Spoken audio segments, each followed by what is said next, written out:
নায়ক নথকা এখন প্ৰতিবেদন দিলে বিপ্লৱ শৰ্মাৰ কমিটিয়ে। বিপ্লৱ শৰ্মাৰ প্ৰতিবেদনত মূল নায়কক আঁতৰাই ৰখা হৈছে নেকি? এপিএছচি কেলেংকাৰীক লৈ বিপ্লৱ শৰ্মা ডাঙৰীয়াৰ যিটো প্ৰতিবেদন প্ৰকাশ হৈছে, প্ৰতিবেদনখনত নায়কেই নাই। নায়ক নথকা এখন প্ৰতিবেদন সন্দেহৰ আওতালে আহিব নে নাহিব, এক বৃহৎ আমাৰ সন্মুখত প্ৰশ্ন। এতিয়াৰ বিজেপিত তাহানিৰ কংগ্ৰেছীৰ দুই মন্ত্ৰীয়ে ৰাকেশ পালক লৈ আহিছিল তৰুণ গগৈৰ ওচৰলৈ। ৰাকেশ পালক এপিএছচিৰ অধ্যক্ষ পতাৰ বাবে প্ৰয়াত তৰুণ গগৈৰ কোনো অভিসন্ধি নাছিল। তৰুণ গগৈয়েও এপিএছচি কেলেংকাৰীৰ CBI তদন্তৰ দাবী কৰিছিল। আমাৰ প্ৰাক্তন মুখ্যমন্ত্ৰী মাননীয় তৰুণ গগৈ ডাঙৰীয়াই নিষ্ঠা আৰু সততাৰে কৈছিলে যে দুজন শক্তিশালী ব্যক্তি বৰ্তমান যি দুজন বিজেপিত আছে, সেই মন্ত্ৰী দুজনে হাৰাশাস্তি কৰি ব্যতিব্যস্তি কৰি তেওঁলোকে ৰাকেশ পালক লৈ আহিছিলে।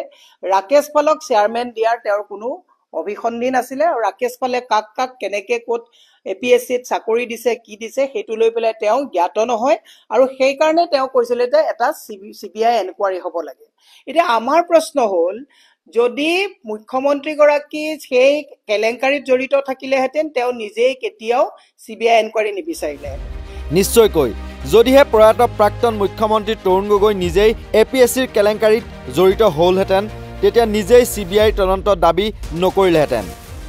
মহিলা প্ৰদেশ কংগ্ৰেছৰ সভানেত্ৰী মীৰা বৰঠাকুৰৰ প্ৰশ্ন, যদি মুখ্যমন্ত্ৰী হিমন্ত বিশ্ব শৰ্মাক এপিএছচিৰ কেলেংকাৰীৰ তদন্তৰ আওতালৈ অনা নহয়, তেন্তে এইখন প্ৰতিবেদনৰ প্ৰতি মানুহৰ সন্দেহ নাথাকিবনে?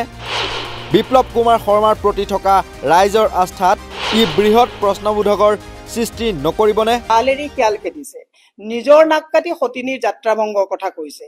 আমি যদি বহু পিছলৈ যাওঁ, যোৱাকালি আপুনি এটা কথা চাব, সভা এখনত মুখ্যমন্ত্ৰীয়ে অকপতে স্বীকাৰ কৰিছে যে যোৱা 20টা বছৰ ধৰি মই মুখ্যমন্ত্ৰী হিচাপে কাম কৰি আছো। হয়, যদিও তেওঁ মুখ্যমন্ত্ৰী 20 বছৰে নাই, কিন্তু প্ৰত্যেকজন মুখ্যমন্ত্ৰীকে তেওঁ প্ৰত্যেকজন মন্ত্ৰীকে এটা প্ৰেছাৰত ৰাখি নিজৰ তেওঁৰ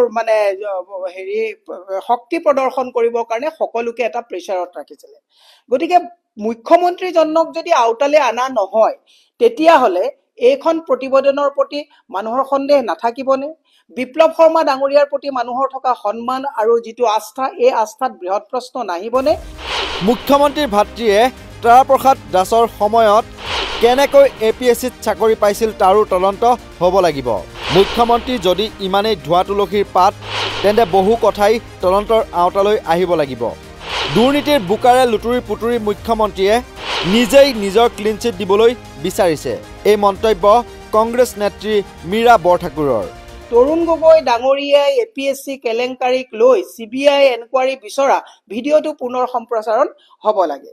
আৰু যদি এই কথাবিলাকক কেৱল গৌৰৱ গগৈক সেৱা কৰিবৰ কাৰণে, তৰুণ গগৈ ডাঙৰীয়াৰ জৰিয়তে গৌৰৱ গগৈ ডাঙৰীয়াক জনমানসত সেৱা কৰিবৰ কাৰণে যদি এনেকুৱাই চক্ৰান্ত চলে, তেতিয়াহ'লে আমি বহু পিছলৈ যাব লাগিব। এজন মুখ্যমন্ত্ৰী বৰ্তমানৰ, তেখেতৰ ভাতৃ তাৰাপ্ৰসাদ দাসৰ সময়ত কেনেকে এপিএছচি পাইছিলে তাৰো তদন্ত হ'ব লাগিব, কাৰণ সেইখিনি সময়ত আমি দেখিছিলো তাতো বহুত কেলেংকাৰীৰ কথা ওলাইছিলে। এই কথাবিলাকো কিন্তু পাহৰি যোৱা আমি নাই। আৰু যদি ইমানেই ধোৱা তুলসীৰ পাত মুখ্যমন্ত্ৰী হ'ব বিচাৰিছে, তেতিয়াহ'লে বহু কথাই কিন্তু তদন্তত আহিব লাগিব। কেৱল এপিএছচি বুলিয়ে নহয়, উত্তৰ কাছাৰ জিলাৰ 1000 কোটি টকাৰ কেলেংকাৰীৰ পৰা চাৰদা, লুই বাৰ্জাৰৰ পৰা আদি কৰি গোটেই গাটোৱে বোকাতে জৰ্জৰিত হৈ থকা মুখ্যমন্ত্ৰীয়ে নিজক যদি তেওঁ একদম ক্লিন চিট নিজেই দিব বিচাৰিছে, নিজৰ এটা কোটাৰীত নিজেই নিজৰ ক্লিন চিট লৈছে, সকলোবিলাক আইনৰ আওতালৈ আহিব লাগিব। আমাৰ এটা বিশ্বাস আছে, তৰুণ গগৈ ডাঙৰীয়াৰ দিনত কোনেও তেওঁৰ গাত এটা দাগ লগাব পৰা নাছিলে, আৰু আজি তাৰিখত জোৰ জবৰদস্তি তেখেতক দাগ লগাবলৈ চেষ্টা কৰা হৈছে। নিশ্চয়কৈ কেলেংকাৰীৰে জড়িত হোৱাহেঁতেন বিজেপিৰ মন্ত্ৰী ৰাজনাথ সিং আৰু পীয়ুষ গোয়েলে তৰুণ গগৈক বঁটা প্ৰদান নকৰিলেহেঁতেন বুলিও দাবী মীৰা বৰঠাকুৰৰ। হিমন্ত বিশ্ব শৰ্মাৰ বিনাশকালে বিপৰীত বুদ্ধি বুলি কৈ মীৰা বৰঠাকুৰৰ মন্তব্য। কেঁচু খান্দোতে এতিয়া সাপ ওলাব গৈ আছে। আইনৰ আওতালৈ তৰুণ গগৈ ডাঙৰীয়াকো আনক, আমাৰ ক'বলগীয়া কথা নাই। পদ্মভূষণ দিয়া, বিজেপিয়ে ক্লিন চিট কেতিয়া দিছিলে তেওঁক?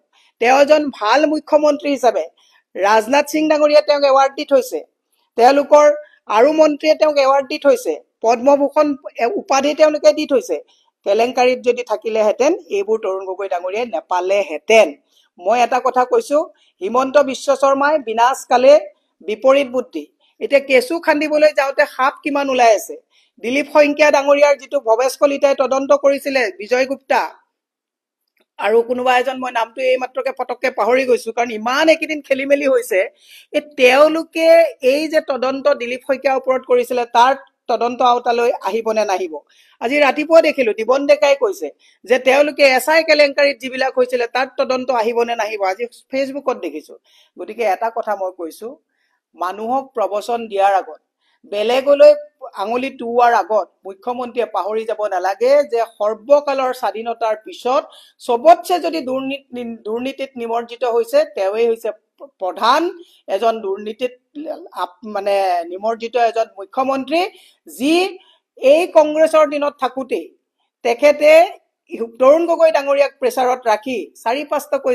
চেনেল খুলিলে জিএছ ৰোডৰ নিচিনা জেগাত তৰুণ গগৈ ডাঙৰীয়াই তেওঁক কিমান মৰম কৰিছিল মই এটা কথা কওঁ যে সেইখিনি সময়ত চেনেলৰ অনুমতি দিয়া নাছিলে কিন্তু তৰুণ গগৈ ডাঙৰীয়াই তেতিয়া দিগ্বিজয় সিং ডাঙৰীয়াক অনুৰোধ কৰি যে একো নাই লৰাটোৰ উচ্চাকাংক্ষা আছে খুলিব মন গৈছে পাৰমিশন দিয়ক বুলি মৰম কৰিছিলে আৰু যিজন তৰুণ গগৈ তেওঁক মৰম কৰিছিল আজি মৃত্যুৰ পিছতো জীয়াই থাকোতেতো পিছফালৰ পৰা ডেগাৰ মাৰি পেলাই শেষ কৰিলে মৃত্যুৰ পিছতো তৰুণ গগৈ ডাঙৰীয়াক বাদ দিয়া নাই মই অসমৰ ৰাইজক এটা কথা কৈছো হিমন্ত বিশ্ব শৰ্মা কাৰো নহয় হিমন্ত বিশ্ব শৰ্মা এজন জিদ্দি মুখ্যমন্ত্ৰী হিমন্ত বিশ্ব শৰ্মাই যি কৰিছে নিজৰ কাৰণে নিজৰ পৰিয়ালৰ কাৰণে তেওঁ কৰিছে হিমন্ত বিশ্ব শৰ্মাৰ যদি কোনোবাই ভাবিছে হিমন্ত বিশ্ব শৰ্মাৰ পৰা টকা পইচা খাই পেলাই যদি তেওঁৰ হ'ব বুলি ভাবিছে হিমন্ত বিশ্ব শৰ্মাই কোনো মানুহক টকা এটাও এনেও সহায় নকৰে কাবাক যদি এটকা দিছে 10 টকাৰ ৰিটাৰ্ণ হিমন্ত বিশ্ব শৰ্মাই ল'ব হিমন্ত বিশ্ব শৰ্মাই কাবাক যদি সহায় কৰিছে এই কথাটো মই আপোনালোকক তৰুণ গগৈ ডাঙৰীয়াৰ অভিজ্ঞতাৰ পৰা কৈ আছো